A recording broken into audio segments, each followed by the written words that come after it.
Hola, ¿qué tal? Soy su amigo Luis Felipe Díaz Ordaz. Yo estoy cursando el noveno cuatrimestre de la Facultad de Derecho en la Universidad de Aztlán, en Cuernavaca, Morelos. De lo cual en este video yo les voy a hablar un poco del agrarismo en México, en específico en un tema llamado Revolución y Reforma, en la cual yo lo dividí en 15 puntos importantes. Voy a comenzar con el primerito de ellos. Este es el inicio de la revolución. Aquí son tres puntos importantes en el cual la exigencia de la sociedad se concretaron los planes y las leyes que tuvieron en casi todo lo importante, en muy importante un apartado del carácter agrario.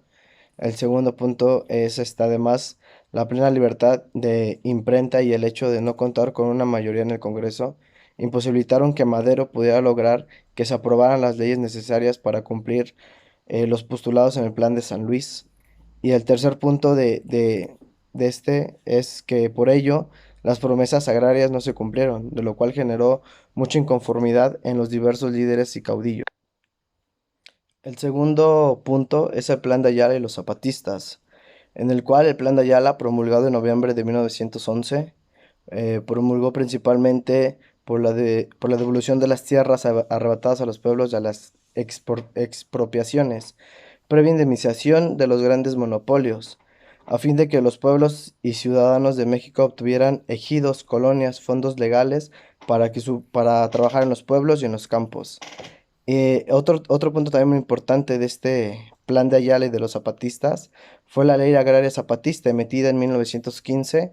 Muestra la evolución de este movimiento. La nación reconoce los derechos tradicionales e históricos que tienen los pueblos, rancherías y comunidades de la República a poseer, administrar sus terrenos de común repartimiento y a sus ejidos en forma que juzguen conveniente ellos. También hay un tercer punto en el cual menciona que para el efecto de crear la pequeña propiedad será expropiadas por causas de utilidad pública y mediante la correspondiente indemnización de cada una de esas tierras. Todas las tierras del país, con la sola excepción de los terrenos pertenecientes a los pueblos, rancherías y comunidades y aquellos predios que, por no exceder un máximo que se fije esta ley, deberán permanecer en poder de sus actuales propietarios. Esos son uno de los tres puntos importantes con respecto al segundo punto que yo le nombré el Plan de Ayala y los zapatistas.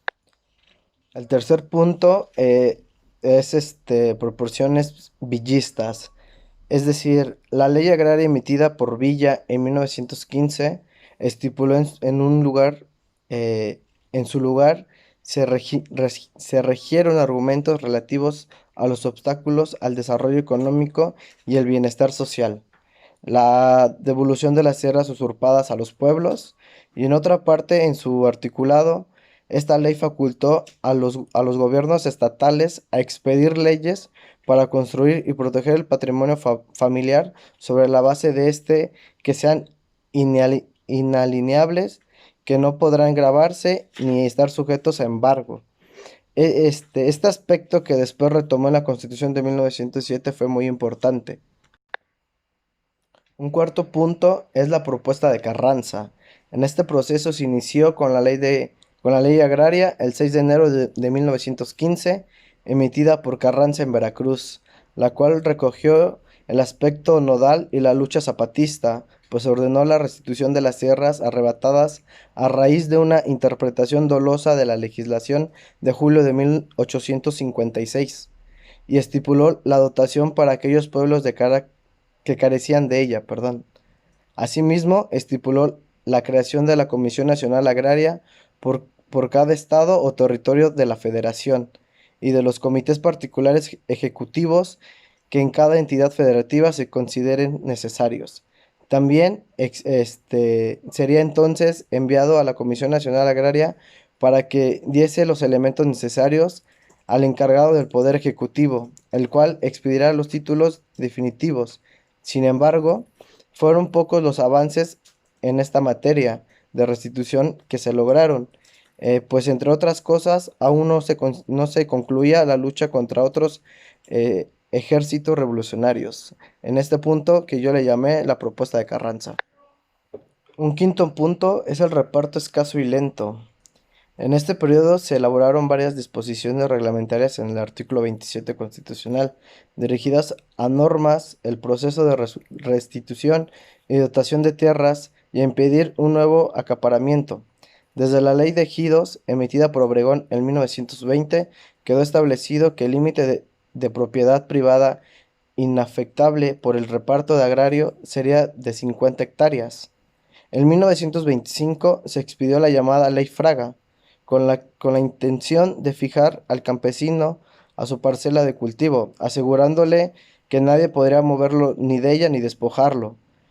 Con lo anterior se pretendió, fomentar el interés del campesino para mejorar los rendimientos de los cultivos e incrementar la productividad, protegiendo a las pequeñas propiedades individuales de acaparamiento de las tierras por los monopolios. En un sexto punto, la infraestructura agropecuaria. La reforma agraria, un proceso integral y promover a los nuevos propietarios con la infraestructura necesaria.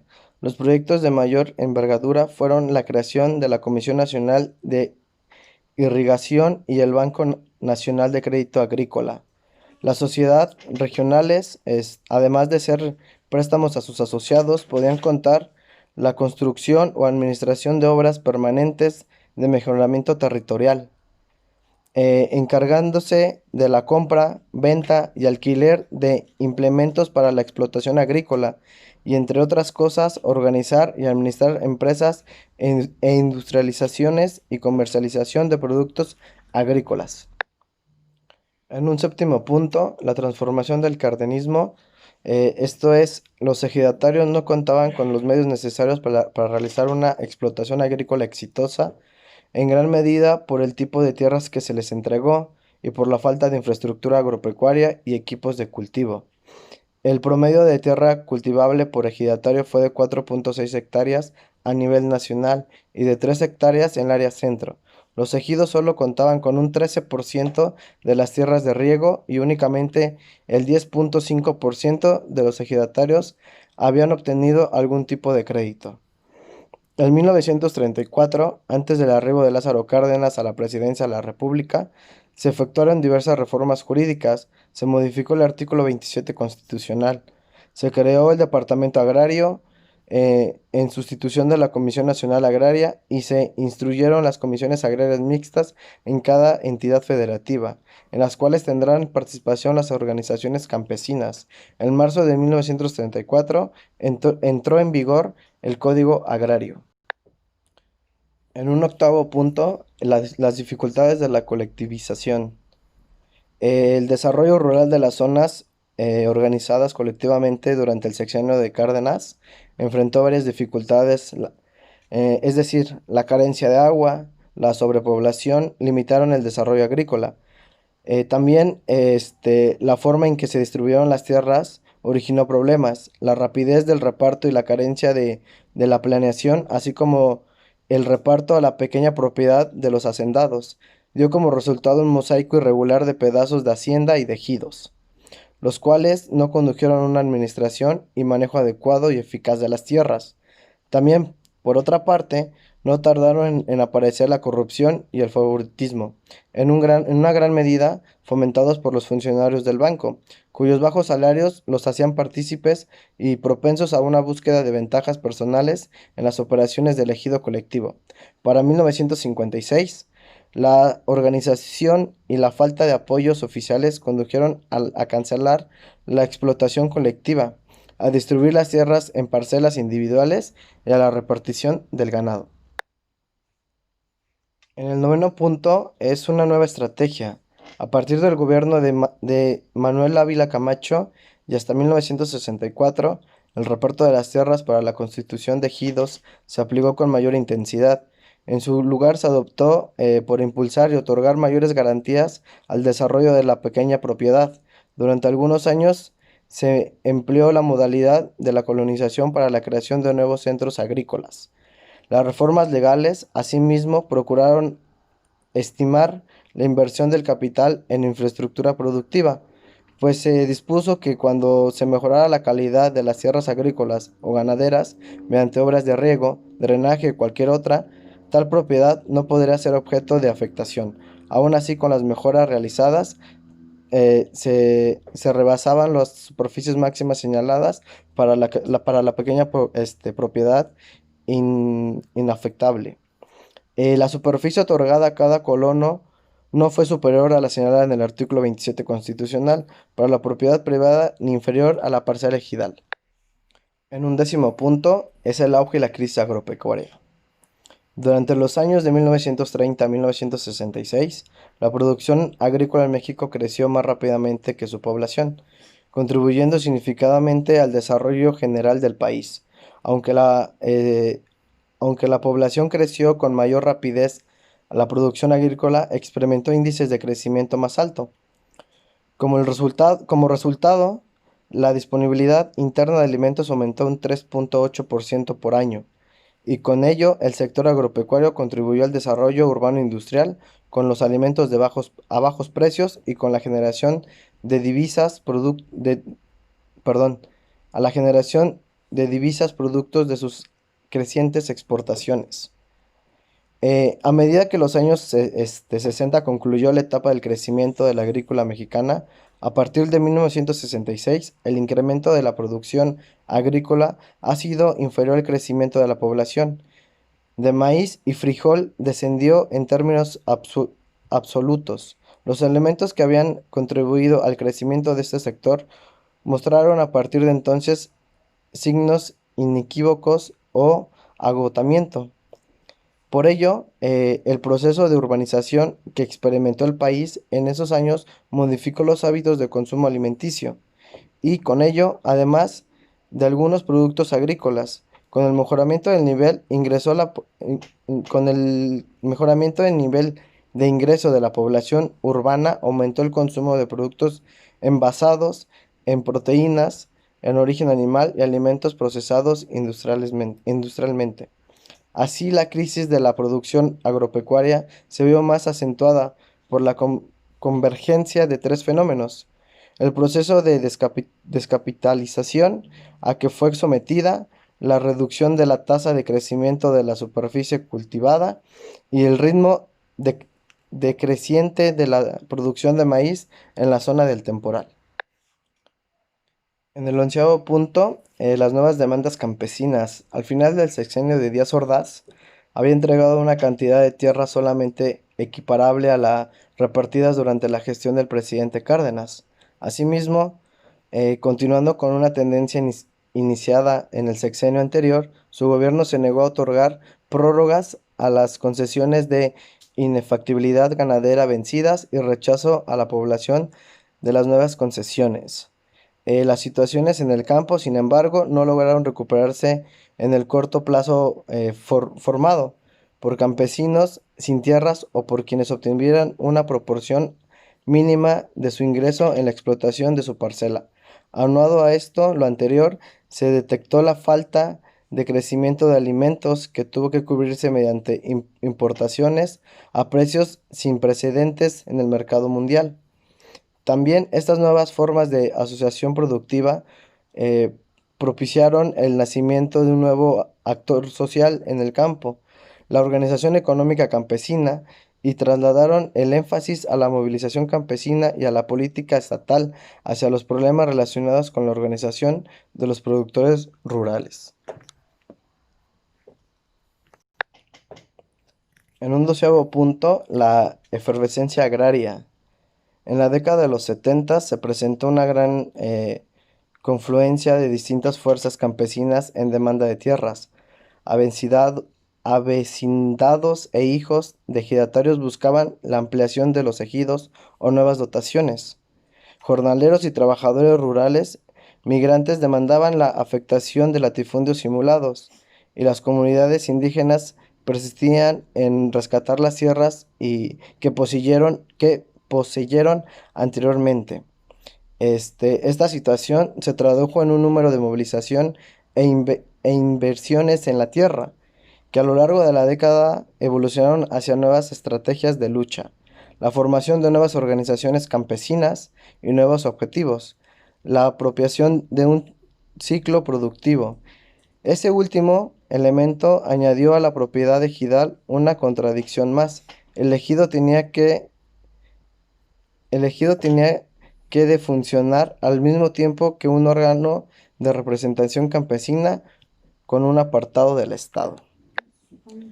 En otro punto, los límites del reparto agrario, la insuficiente inversión pública, la escasa presencia de fondos privados, la existencia de un marco jurídico rígido que restaba capacidades de decisión a los ejidatarios y obstaculizaban sus posibilidades de asociación, así como la generación de mercados ilegales para la transacción de parcelas, bienes de consumo y fuerzas de trabajo, mostraron los límites del ejido. Por otro lado, por la vía de los hechos, la política de desarrollo agropecuario fomentó de manera prioritativa el apoyo a los agricultores comerciales por medio de la construcción de obras hidráulicas y la introducción de nuevas tecnologías productivas. De manera específica, en los distritos de riesgo del noreste, el norte y el noreste, perdón, de manera específica en los distritos de riego del noreste, el norte, y poco se hizo en materia de inversión y desarrollo de tecnologías agropecuarias enfocadas a la zona de temporal. En 1917, reconocimiento de la propiedad comunal. En muy diversos hechos son relevantes de las dificultades del reparto agrario, aunque la ley del 6 de enero de 1905 estipuló la creación de la Comisión Nacional Agraria y contempló en su artículo octavo agilizar el reparto agrario a través de las posesiones provisionales inmediatas. Dicha comisión no se instaló hasta el 8 de marzo de 1916. Más de un año después, meses más tarde, en septiembre de ese año, Carranza decretó la suspensión de las posesiones provisionales. En más de un año de trabajo, a fines de 1917, la Comisión Nacional Agraria únicamente había expedido 3 resoluciones definitivas, en Iztapalapa, en Salaxtoc y en Xochimilco. A la muerte de Carranza, en 1920, solo se había hecho el reparto efectivo de 381.926 hectáreas, superficie menor a la extensión de algunas exhaciendas al norte del país. Y por último punto, el derecho agrario como derecho social. Una vez revisada la tradicional división del derecho, así como el concepto y la naturaleza del derecho social, cabe explicar que el derecho agrario es parte de este. El derecho agrario mexicano es un conjunto de normas que se dirigen a un determinado grupo social. Estas normas rigen todas las relaciones jurídicas que surgen en consecuencia de las organizaciones y explotación de la propiedad ejidal, de la pequeña propiedad y de las comunidades agrarias. Por último, las normas agrarias se distinguen de las normas integrantes de otras ramas. El derecho agrario presenta su objeto con peculiaridades inconfundibles. Pues bueno, esos serán los 15 puntos más importantes de la revolución y la reforma en materia agrarismo en México. Les agradezco mucho su atención. Hasta luego.